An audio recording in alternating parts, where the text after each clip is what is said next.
आज मैं आपको एक बहुत ही मजेदार कहानी सुनाने जा रही हूँ। राजा विक्रमादित्य अद्भुत कला पारखी थे। उन्हें श्रेष्ठ कलाकृतियों से अपने महल को सजाने का बहुत शौक था। वे कलाकृतियों का मूल आकर बेचने वाले को मुंह मांगा दाम देते थे। एक दिन वे अपने दरबारियों के बीच बैठे हुए थे कि किसी ने खबर दी कि एक आदमी काठ का घोड़ा बेचना चाहता है।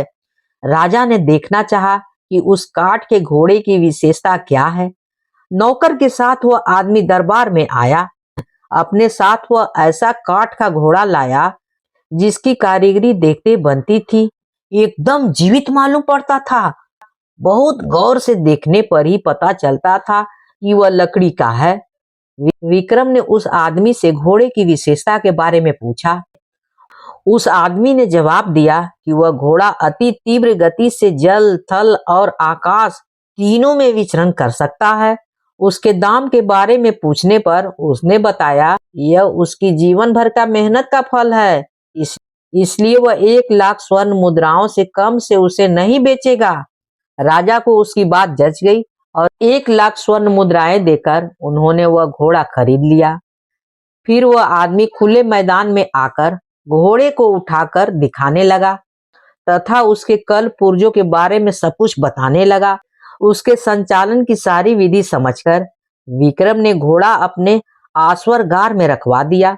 एक दिन अपने आदमियों के साथ राजा शिकार के लिए निकला तो खुद उसी घोड़े पर सवार थे। कल पुर्जों को दबाने पर उसकी तेजी इतनी बढ़ गई कि राजा को मजा आने लगा। वे भूल गए कि शिकार खेलने के लिए वे अकेले नहीं निकले हैं। अपनी टोली से बिछुड़कर बहुत दूर चले गए। उन्होंने उसे हवा में उड़ाने के लिए दूसरे कलपुर्जों को दबाया। उसकी गति हवा में इतनी तेज हो गई कि राजा के लिए उसे संभालना बहुत मुश्किल हो गया।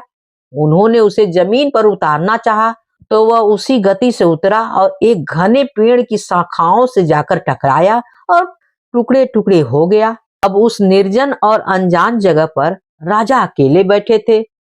वे इधर उधर भटक रहे थे।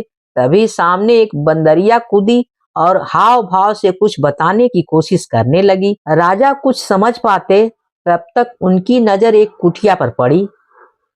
राजा को भूख लगी थी और वे थके भी थे। उन्होंने वृक्ष पर लदे फल तोड़े और अपनी भूख मिटाई और वे एक वृक्ष पर चढ़कर लेट गए। वे विश्राम कर ही रहे थे कि एक सन्यासी आया और बंदरिया को इशारा करके अपने साथ कुटिया में रखे 2 घड़े के बीच में बंदरिया को बैठने को कहा।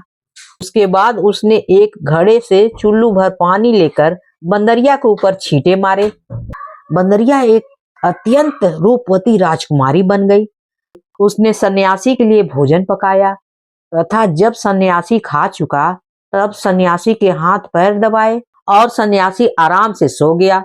जब सुबह हुई तो सन्यासी ने दूसरे घड़े से चुल्लू भर पानी लेकर राजकुमारी पर छींटे मारे।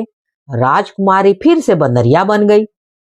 उसे लेकर सन्यासी कुटिया से बाहर आया और उसे वन में स्वतंत्र विचरने को छोड़ दिया। वहीं चला गया। उसके जाने के बाद बंदरिया को लेकर विक्रम कुटिया में आए और घड़े से पानी लेकर बंदरिया पर छींटे डाल दिए। बंदरिया फिर से सुंदर राजकुमारी बनते ही उसने राजा को बताया कि वह कामदेव तथा एक अप्सरा की संतान है। बंदरिया ने बताया, एक बार मैंने शिकार खेलते हुए एक वाण मृग की ओर निशाना लगाकर छोड़ा। वह वाण मृग को नहीं लगकर एक साधु की बाह को बेध गया। दर्द से कराहता हुआ उस साधु ने मुझे श्राप दे दिया कि बंदरिया बनकर मुझे साधु की सेवा करनी पड़ेगी। जब मैंने रोई गिड़गिड़ाई कि यह सब अनजाने में हुआ है तो उसने पसीज कर श्राप से मुक्ति का रास्ता बताया। उसने कहा कि राजा विक्रमादित्य आकर तुम्हें श्राप से मुक्ति दिलाएंगे तथा तुम्हारी पत्नी के रूप में वरण करेंगे। अगर वह साधु तुम्हें कोई चीज उपहार स्वरूप देगा। मैं आपको देखते ही पहचान गई थी। अब साधु के लौटने पर मैं उससे उपहार मांगूंगी और आप मेरा पत्नी के रूप में वरण करेंगे। विक्रम ने फिर पानी के छींटे डालकर उसे बंदरिया बना दिया। साधु आया और उसने बंदरिया से उसे राजकुमारी में बदल डाला। राजकुमारी ने उससे कोई उपहार देने को कहा। उसने हवा में हाथ लहराया तो उसके हाथ में खिला हुआ कमल का फूल आ गया। उसने कहा, यह कमल हर दिन तुम्हें एक रत्न देगा। साधु ने यह भी कहा कि उसे पता है राजा विक्रमादित्य उसकी जिंदगी में आ पहुंचे हैं, इसलिए वह राजकुमारी को बाकी की जिंदगी सुखपूर्वक व्यतीत करने का आशीर्वाद देता है। साधु ने उसके बाद राजकुमारी को अपनी कुटिया से सहर्ष विदा किया। राजकुमारी अब पूरी तरह से श्राप से मुक्त हो गई थी। विक्रम ने जब दोनों बैतालों को स्मरण किया तो उन दोनों को नगर की सीमा पर पहुंचाकर गायब हो गया। नगर में जब उन्होंने प्रवेश किया तो एक बच्चा कमल के पुष्प को प्राप्त करने के लिए मचल उठा। विक्रम ने वह कमल का फूल बच्चे को तुरंत देकर संतुष्ट किया। फिर महल पहुंचकर राजकाज देखने लगे। कुछ दिनों के बाद उनके पास एक गरीब आदमी को पकड़कर लाया गया। उसे बहुमूल्य रत्न बेचने का आरोप में बंदी बना लिया गया था।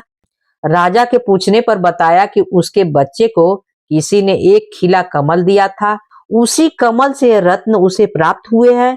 विक्रम ने सिपाहियों को बिना कारण किसी की ईमानदारी पर शक करने के लिए डांटा तथा उन्हें सारे रत्न अच्छे मूल्य पर स्वयं खरीद लिए।